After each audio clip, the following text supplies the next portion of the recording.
Bon, et ben de retour pour cette dernière session de la journée, donc consacrée au projet étendard. Donc on va faire un petit topo rapide sur les projets étendards et puis après on enchaînera sur les trois présentations de ces projets. Alors les projets étendards, c'est marqué là, les projets étendards sont des projets d'un peu plus grande envergure de ce qui est fait classiquement au LabEx, qui ont répondu à un appel au projet qu'on a lancé en 2016 pour monter des projets, grosso modo à peu près de la taille d'une ANR sur 3 ans, avec un fort potentiel en termes de recherche, mais également de formation et de valorisation. Et avec une forte vocation, comme un peu dans toutes les actions du LabEx, à structurer la communauté scientifique autour de MIPS avec des applications dans l'environnement et le vivant. Et donc, évidemment, donc, un partenariat clair et structuré avec les acteurs du domaine de l'environnement et du vivant.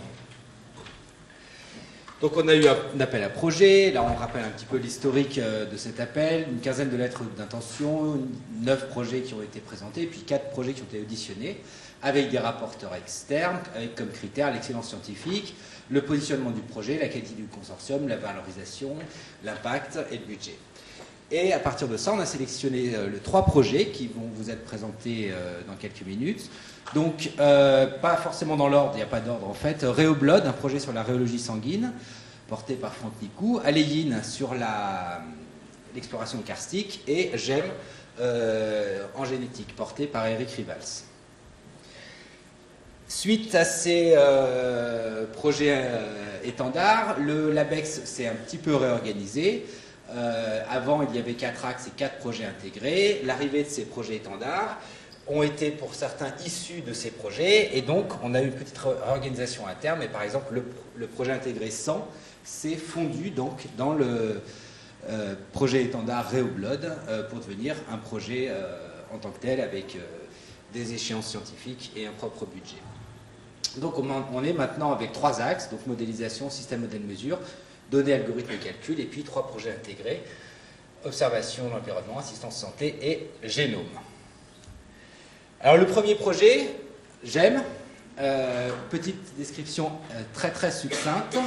Je vais simplement vous lire un des résumés. Allier la modélisation de la physique statistique aux expériences biologiques à haut débit et à la puissance d'analyse bioinformatique pour comprendre les acteurs clés, les mécanismes et la dynamique du contrôle de l'expression génique.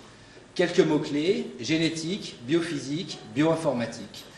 Et tout ça pour résumer, les laboratoires participants de NUMEP, donc le LIRM, le laboratoire de physique, l'IMAG, et puis l'Institut de génétique humaine, l'Institut de génétique moléculaire et l'Institut of biologie computationnelle. Voilà. Eric va venir nous parler de tout ça en détail dans quelques instants. Deuxième projet, Aléine, porté par Lionel Lapierre, avec comme porteur principal le LIRM, associé à l'IES et les mathématiciens du MAG, les partenaires Hydrosciences Montpellier, EDF, le BRGM, des plongeurs. C'est un projet qui concerne le développement, la conception, le design et l'ingénierie d'un robot, un robot sous-marin, il y a eu entre un robot sous-marin intelligent pour explorer des environnements sous-marins confinés. Donc là les mots-clés, robotique, hydrologie, capteur acoustique notamment, on est toujours un petit peu dans l'acoustique, qui va nous être présenté par Lionel Lapierre. Le troisième projet, Rhéoblood, pour rhéologie du sang, et c'est le plus important en termes de budget des projets étendards, porté par Franck Nicou, Simon Mendez et Manu Kapkarian, donc de l'IMAG et du CBS, avec comme partenaire le LMGC, le laboratoire de physique et l'IES, mais également le CHU, l'Institut de génétique fonctionnelle, CIS de Diagle, le LIBM à Lyon, et puis Oriba Médical, qui fabrique des systèmes d'analyse sanguine. Là, le projet Rhéoblood consiste à un ensemble d'expériences sur les flux sanguins pour modéliser les écoulements sanguins, comprendre la rhéologie du sang, dans le but de construire un modèle constitutif des écoulements sanguins qu'on puisse se servir pour prédire un petit peu les comportements des écoulements, soit dans des vascularisations naturelles, soit dans des systèmes artificiels. Les mots-clés, hémophysique, modélisation, microfluidique, rhéologie, là vous voyez un joli rhéomètre qui a été acheté il n'y a pas très longtemps, et puis des très belles simulations, et Simon nous détaillera tout ça tout à l'heure. Voilà, j'ai fait assez bref. Maintenant, je vais laisser la parole à Eric Rivals qui va nous parler de quelques avancées dans le projet GEM.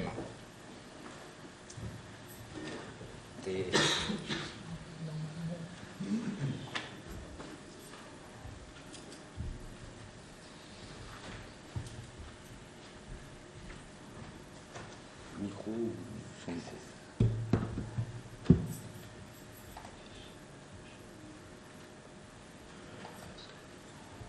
Oui, super. Bien, bonjour. Donc, je sais pas, vous allez dire si j'ai besoin de micro ou pas. Donc, de vous présenter un aspect de GEM, parce qu'à chaque réunion, on présente les projets étendards dans leur généralité, avec tous les composants, les intervenants, les différents aspects. Mais on s'est dit que là, on pouvait survoler un peu ça et puis passer à un des développements, et pas tous les développements. Donc je vais quand même rappeler le contexte, et puis après je vous présenterai un aspect du travail qui est en train d'être fait.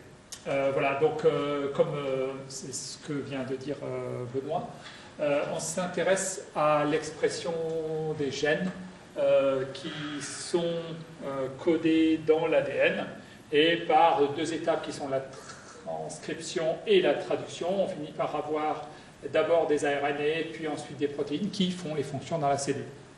Donc par exemple, l'hémoglobine transporte l'oxygène dans le sang, et c'est une protéine qui est un complexe protéine de 4 protéines qui est ici de 4 gènes qui sont codés dans l'ADN. Le cas classique. Ce qu'on veut comprendre, c'est pourquoi un gène se met à être exprimé et qu'est-ce qui contrôle cette expression de ce gène, c'est-à-dire l'activation. L'expression, c'est le terme utilisé en biologie pour activation. Notre consortium, c'est quelque chose qui est plutôt original en France, et c'est d'allier donc de la biophysique avec de la bioinformatique et de la biologie. La biologie, c'est là où on a les systèmes qu'on peut regarder. En général, on va les regarder grâce à du séquençage à haut débit. Donc, c'est des molécules linéaires, on va les séquencer. On va faire des analyses bioinformatiques qui vont nous donner des informations sur la position de certaines activités, donc transcription, traduction.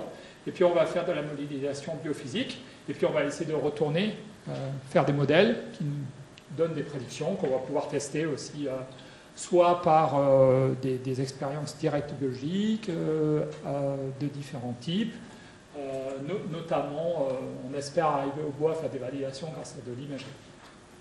Voilà. Donc les participants biologistes, au départ c'est l'IGMM de Montpellier et l'IGF, qui sont deux instituts de génomique, où ils font beaucoup de ce genre d'analyse. Le LIRM et l'IMAG côté bioinformatique, le L2C pour l'aspect biophysique. Voilà.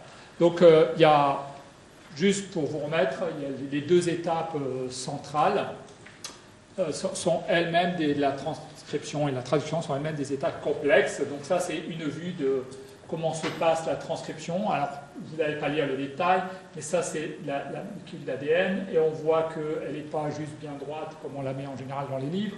Elle est courbée, elle a des inflexions, elle fait un tour, et puis surtout, il y a des contacts entre zones distantes. Ça, c'est loin dans la chaîne, mais c'est proche dans l'espace. Et il y a des acteurs qui sont des protéines, des ARN, ou des complexes qui viennent faire des interactions ici de différents types. Et c'est ça qui va contrôler l'ensemble de ces facteurs qui vont contrôler le fait qu'un gène qui est là va s'exprimer ou pas. Qu'est-ce qui déclenche la transcription?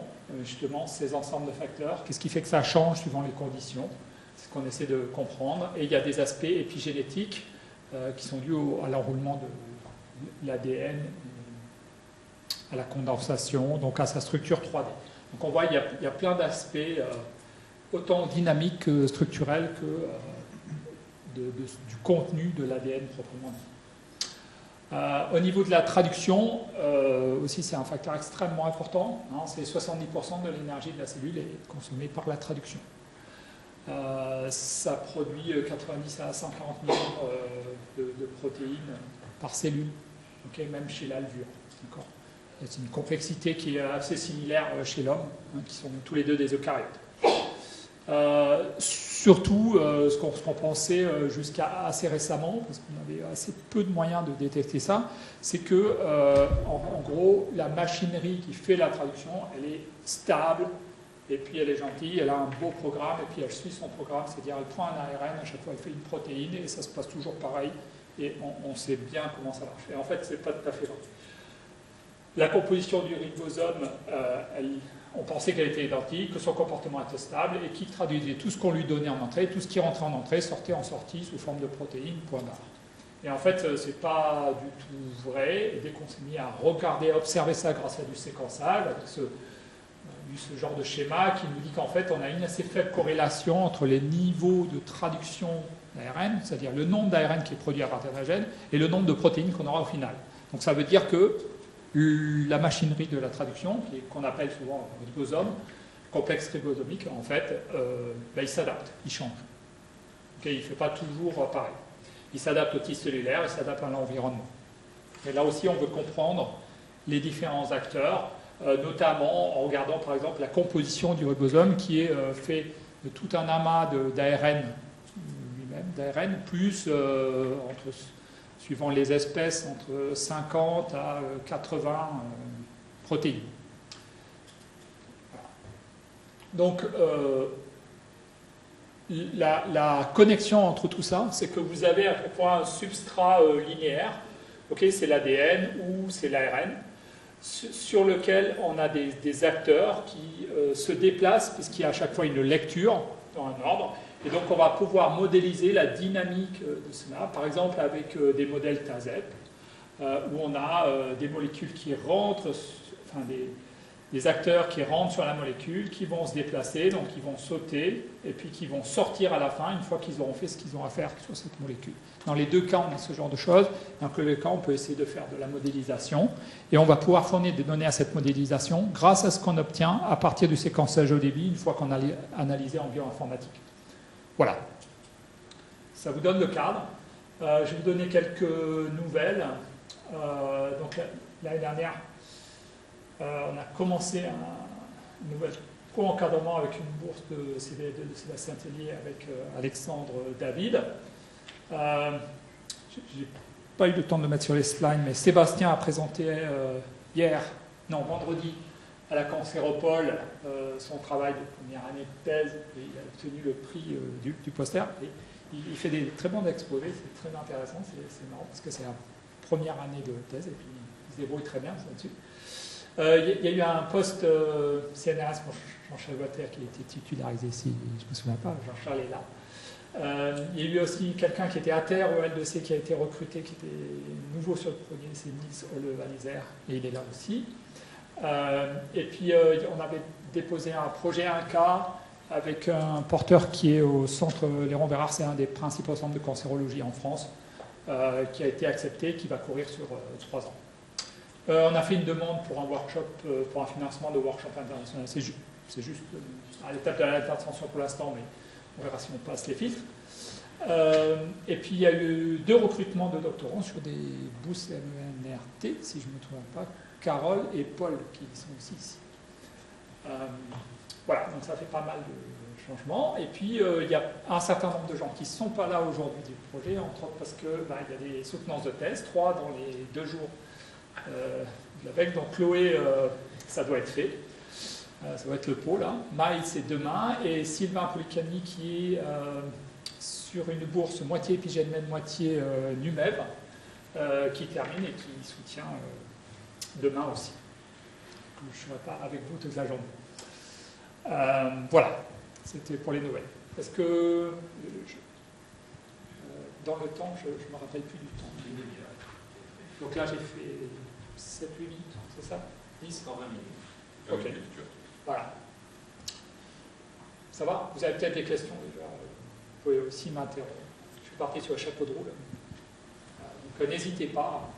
Donc, je vais vous présenter un aspect. On ne va pas couvrir sur tous les aspects parce que sinon, à chaque fois, on ne fait que du général et on ne rentre jamais un petit peu dans le détail. Alors, ça, c'est le développement d'un outil, c'est le travail de Damien Paulet, principalement. Et c'est le développement d'un outil pour essayer de se mettre à la place du biologiste lorsqu'il va analyser un certain type de données qui lui donne des informations sur la traduction. Je vais prendre. Donc voilà, c'est un explorateur pour explorer deux types de données, soit des données de transcription et des données de traduction, d'où les deux mots qu'il y a. Voilà. Et c'est un outil pour faire un peu de data mining et de l'exploration visuelle. Parce que les biologistes, je vais vous expliquer. Donc, je vais parler de l'aspect ribosec, c'est-à-dire traductome, quand on regarde la traduction, avec du séquençage à haut débit sur toute la traduction simultanée dans l'extrait de cellules sur lequel on fait le séquençage. Donc, je vais rappeler l'aspect du gène à la protéine. Je vais dire comment on fait les expériences de séquençage pour que vous compreniez quel type d'informations cela nous amène.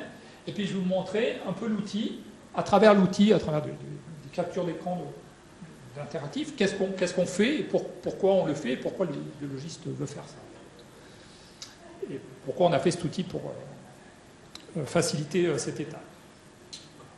Donc, ça c'est la cellule, le noyau, l'ADN il est là, on fait la transcription à l'intérieur du noyau, l'ARN d'un gène, ça c'est une molécule d'un gène et pas de tous les gènes, donc pour chaque gène il y a une molécule comme ça, il est exporté du noyau, il se retrouve dans le cytoplasme, et là, le ribosome, la machinerie traditionnelle va faire la traduction plusieurs fois, 1000 fois s'il faut, etc.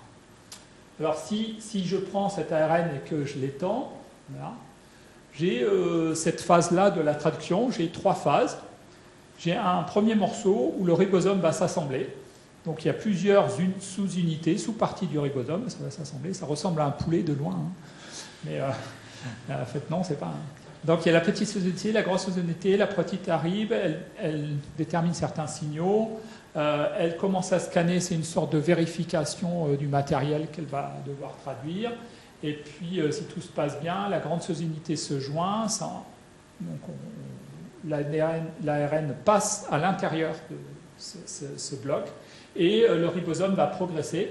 Il va trouver un début de signal pour commencer la traduction effective et là il va parcourir et petit à petit il va construire la protéine. La protéine là sort comme un filament et se structure dans l'espace et ensuite lorsqu'il trouve le signal de fin, il arrête de traduire, les deux unités se décrochent et sont réutilisées ailleurs pour une autre traduction.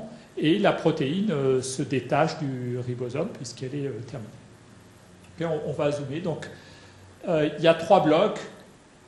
Avant, départ de traduction, fin de traduction, décrochage. D'accord ? Il y a la progression. Si on regarde le ribosome à l'intérieur, ça c'est l'ARN. Donc vous savez qu'il y a ces nucléotides, hein, c'est les petites barres de couleur là, il y en a 4 sortes. Et puis vous savez aussi sûrement que le ribosome, il va décoder 3 par 3 ce qu'on appelle les codons, le code génétique, je vais vous le faire voir.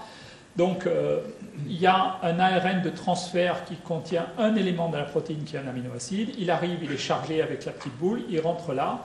S'il y a le bon... il rentre parce qu'il y a le bon codon, il va être recruté s'il y a le bon codon. S'il y a le bon codon, eh ben, sa petite boule est accrochée à la chaîne d'aminoacides qui forme la protéine. Cette chaîne, elle sort du tunnel. Ensuite, lui, il est déchargé de son aminoacide et il ressort par une autre partie du ribosome. Et ainsi de suite, ça progresse. Okay, donc, ça progresse vers là. Non, ça progresse vers là, ici.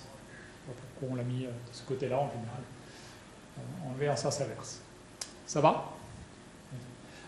Et puis, une caractéristique essentielle, une chose qui est quasiment commune à toutes les espèces sur Terre, à quelques exceptions près, c'est le code génétique. Donc ça vous dit, si vous avez un CUU dans le codon, vous allez traduire ça en leucine. Si vous avez un CUA, vous allez aussi traduire ça en leucine. Okay ? Et le leucine, c'est un aminoacide. Et là, vous avez tous les aminoacides, et vous voyez ce code, il est dit dégénéré parce que vous pouvez avoir plusieurs codons qui codent pour le même aminoacide. Certains en ont 4, certains en ont 3, certains en ont un seul, ça va jusqu'à 6. Là, le signe, il y en a 4 ici, et puis là, et 2 ici. D'accord? Donc on a une certaine dégénérescence.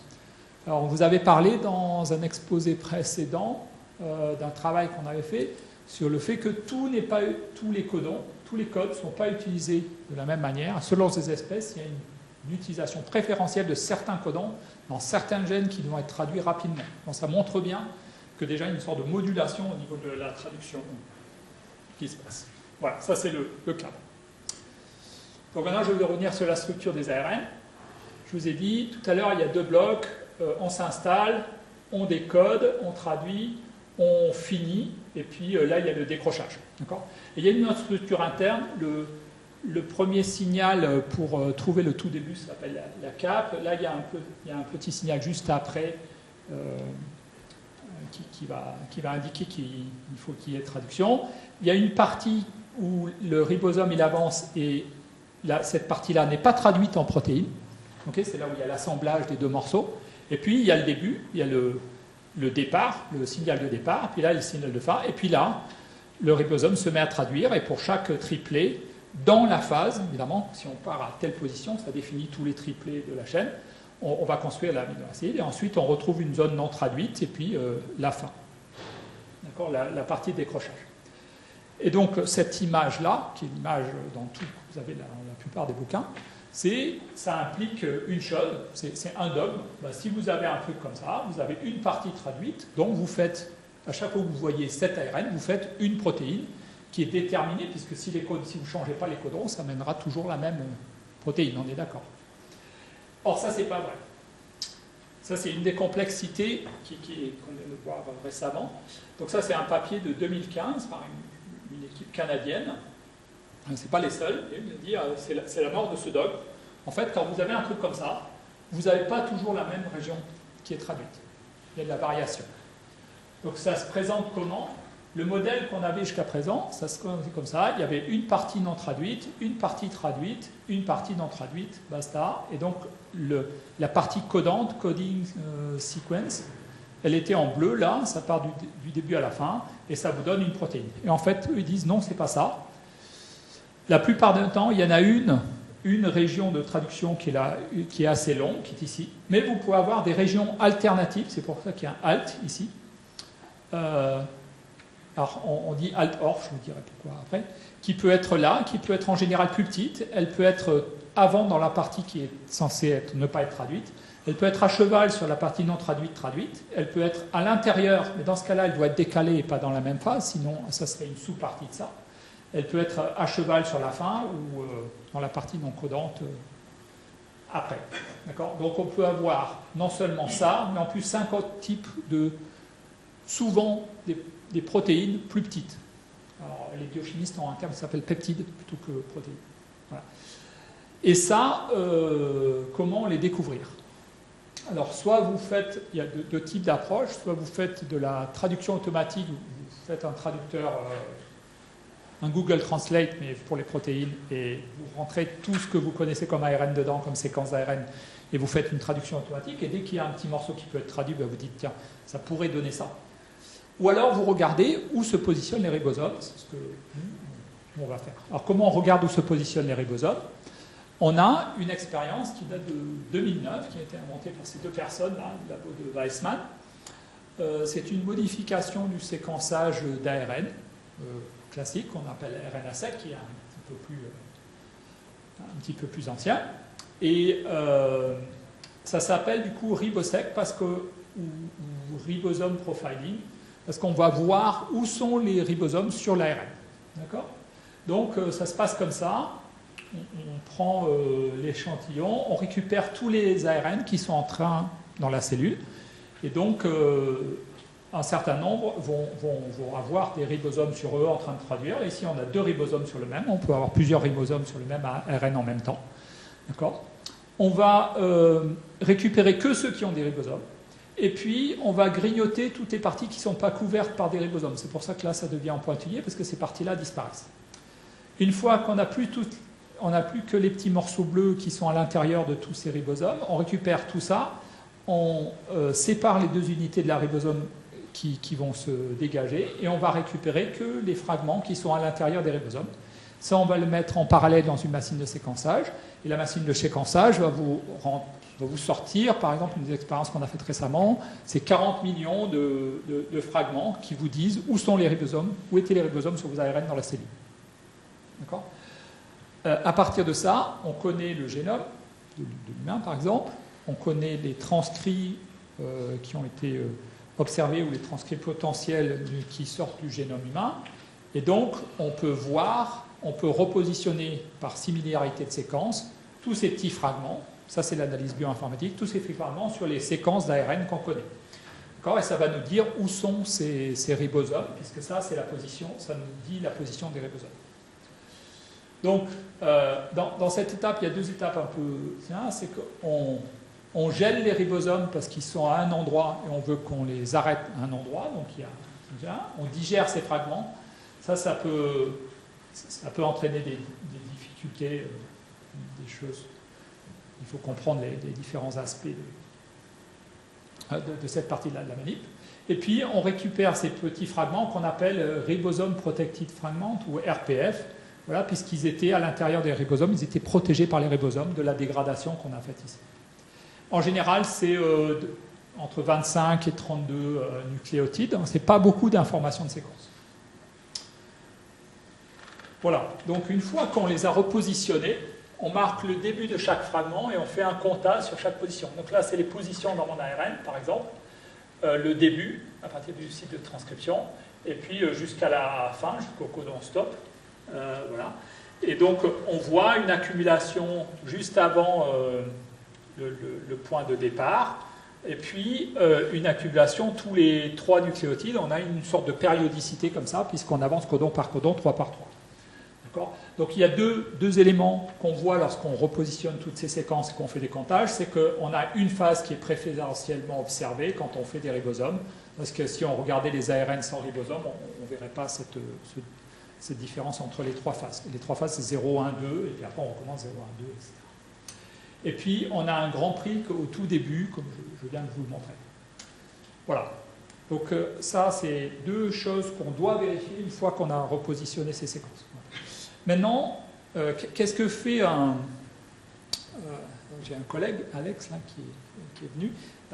Qu'est-ce que veut faire un biologiste une fois qu'il a ça ? Il vous donne des séquences, vous les repositionnez sur lui, sur l'ARN, puis après, si vous lui donnez les positions, il ne va pas en faire grand-chose. Il voudrait observer comment se positionnent ces ribosomes, ces profils ribosomiques, le long de chaque gène, le long des gènes qu'il connaît, dont il s'attend à avoir une certaine variation à l'intérieur de l'expérience, etc. Donc il veut pouvoir visualiser ça sur les gènes et interagir avec ça.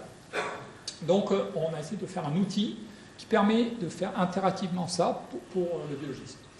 Donc l'idée, c'est de pouvoir visualiser ces profils, toutes ces données de manière condensée sur chaque ARN dont on a envie de voir le profil, et puis de faire du data mining sur ces gens-là automatiquement, parce qu'on veut voir des variations un peu génériques qui touchent tout un ensemble de gènes, mais on ne sait pas lesquels, tout un ensemble d'ARN, mais on ne sait pas lesquels.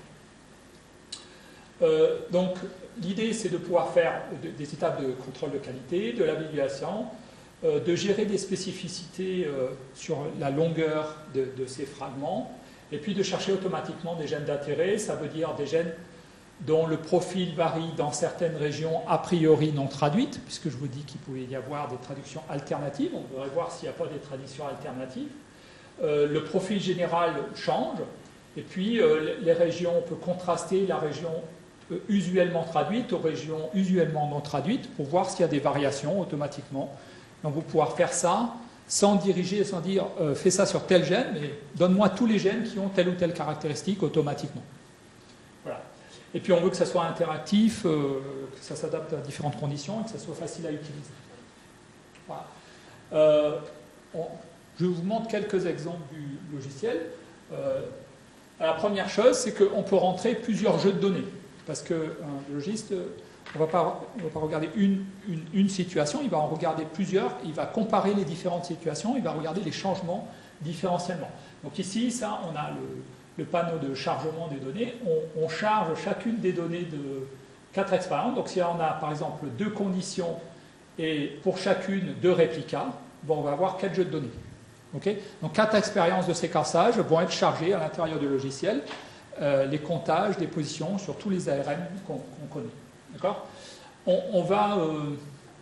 il se trouve qu'il y a des spécificités au ribosec qui sont faites automatiquement. Par exemple, il y a un décalage. Juste, ça, c'est pas très compliqué à comprendre. Il vaut mieux le regarder. Ouais, voilà.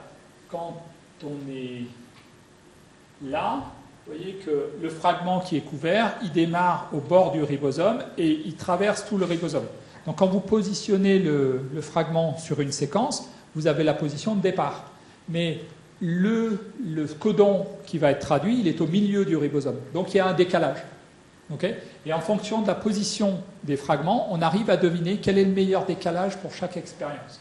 Donc ça, c'est ce que fait le logiciel. Il regarde les différentes positions, il fait des diagrammes et il propose un décalage optimal suivant le diagramme de chaque expérience. Donc l'utilisateur peut régler le décalage par expérience.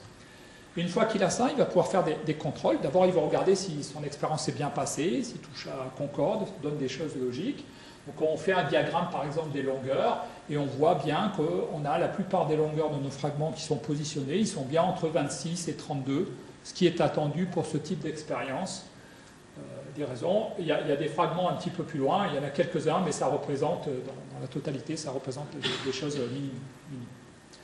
Ensuite, il va regarder les trois phases, 0, 1, 2, et donc on a un diagramme de positionnement suivant les phases, automatique, qui va se faire, et donc il va voir si il sélectionne la partie entre, par exemple, les longueurs 26 et 32 automatiquement, il a un curseur, il gère le curseur, et bien il va voir comment cette répartition par phase change en fonction de différents curseurs, de la couverture, du nombre, de la taille minimum des rides, de la taille maximum des rides, etc., de la taille des orphes. Il peut regarder automatiquement, ces trucs sont recalculés pour lui permettre de contrôler ces données.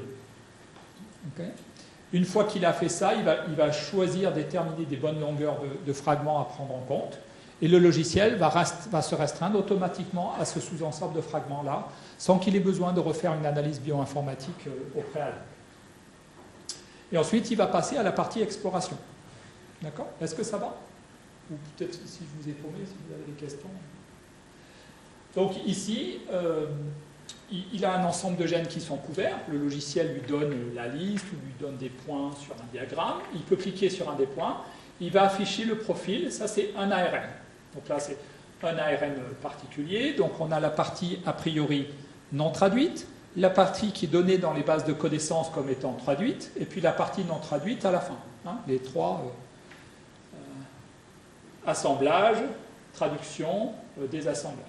Et puis là, on voit les profils. On voit les profils des 5 expériences avec différentes couleurs. Donc, par exemple, celle-là et celle-là sont similaires, donc elles ont la même couleur, une couleur similaire parce que ce sont des réplicas de la même expérience, etc. Et là, j'ai 6 ou... j'ai 8 données. Donc, je peux sélectionner tous les jeux de données ou désélectionner certains. Je peux choisir mes longueurs de rides et je peux voir un peu une idée de la distribution. Et je peux modifier légèrement mon affichage pour rendre les choses plus ou moins pratiques. Voilà. Et ce qu'on voit ici, de manière assez claire, mais on va voir mieux dans le zoom, on peut zoomer si on a, c'est que les blocs de couverture, ça c'est les profils. Donc ici, ça veut dire, cette courbe dire que ici, bon, c'est relatif, mais disons j'ai 900, une couverture de 900 à cet endroit-là, dans cette expérience-là, dans celle-là, à cet endroit-là, j'ai une couverture de 800 et ici de 700, okay, tandis que je peux avoir des couvertures bien moindres à d'autres endroits. Et ce qu'on voit, c'est que les profils, bien qu'étant des expériences différentes, la région où les ribosomes se sont attardés est vraiment très conservée, même la forme interne. Là, on voit une conformation de la forme interne. Donc ces profils, ils ont un sens important, et les différentes zones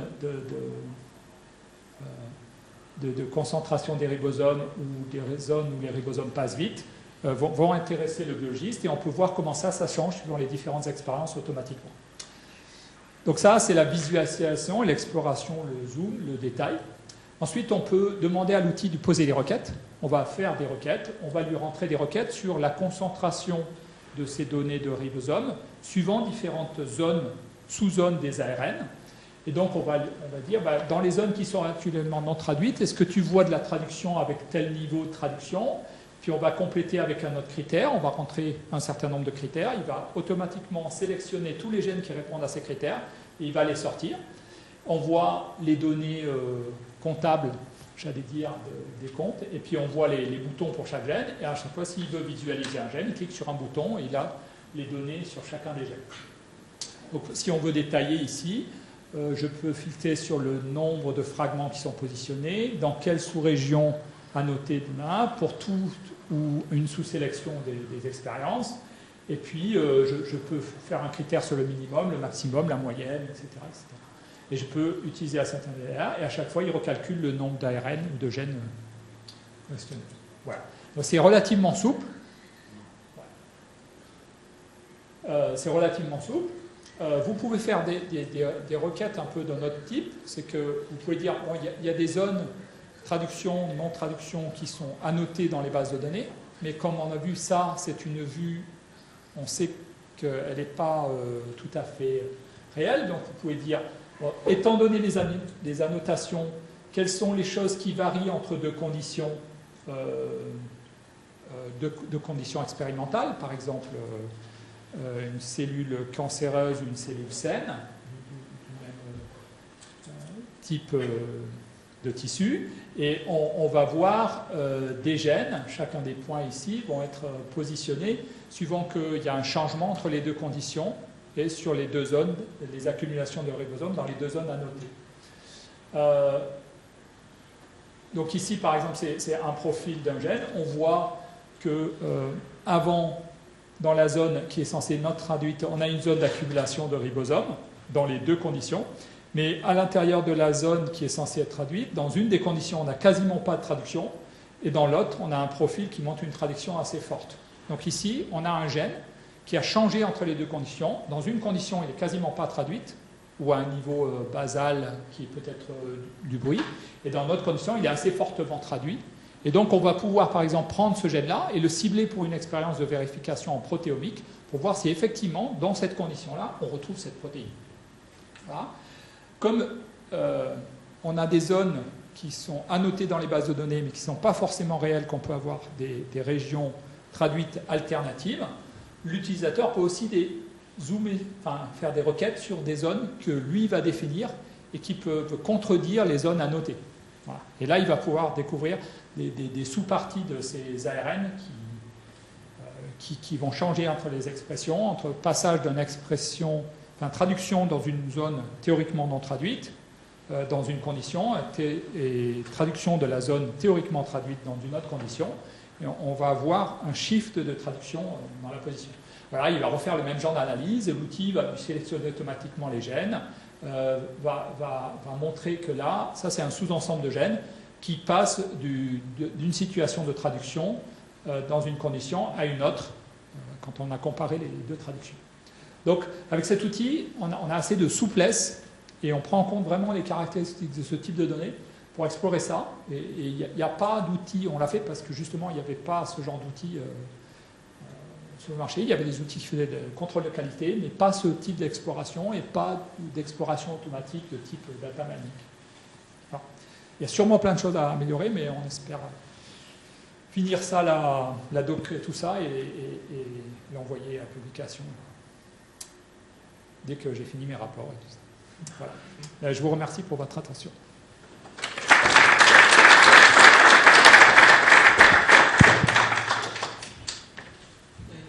Andrea. Concrètement, comment tu peux distinguer entre la traduction classique par rapport à l'autre, que c'est un unique des données? Est-ce que vous avez la possibilité de distinguer entre le fait qu'un certain profil, en fait, quand vous avez un profil de ribosecs, vous mélangez les deux phénomènes. Est-ce que comment on arrive à discriminer s'il y a aussi des régions qui ont codé pour des peptides plutôt que pour des protéines? Est-ce qu'il faut faire à chaque fois aussi l'analyse protéomique? Alors, est-ce qu'on peut les prévenir a priori?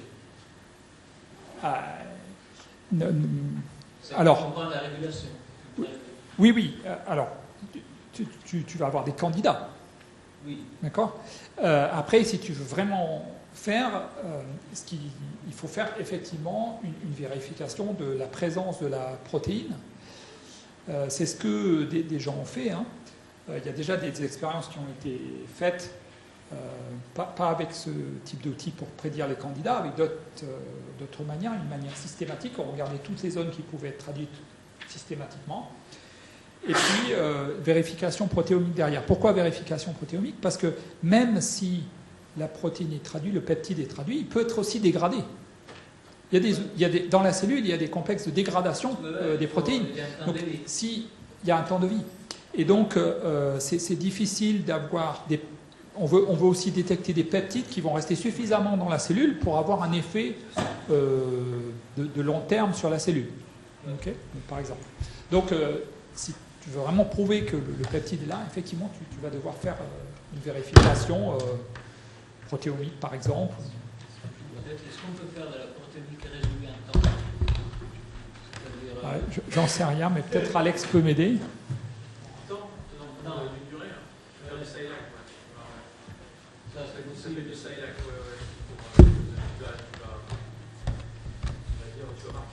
vas marquer la traduction sur une durée bien déterminée.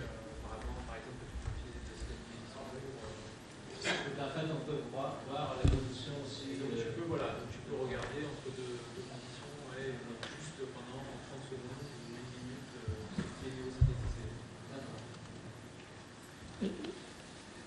Oui, concernant la glycémie intéresse, on ne peut pas l'observer un Altorf en observant le décalage de phase au niveau du ribosec, puisque si tu as un Altorf, il est décalé au niveau alors, il va être décalé si tu chevauches exactement, complètement l'orf initial. Donc oui, tu peux regarder d'autres critères, qui est par exemple l'utilisation, les codons qui sont utilisés.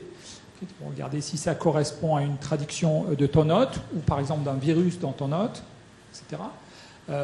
Tu peux regarder effectivement est-ce que tu as ta périodicité trinucléotidique, aussi bien que dans une traduction, ce qu'on attend en moyenne sur les traductions de zones générales. Il y a d'autres critères. Ça va conforter le fait que tu crois en certains des candidats. Ça va te permettre de prioriser une certaine sous-partie de tes candidats.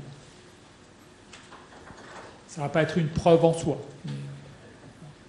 Ok, bon, je crois qu'on va passer au second projet étendard. Allez, Yin. Merci encore, Eric.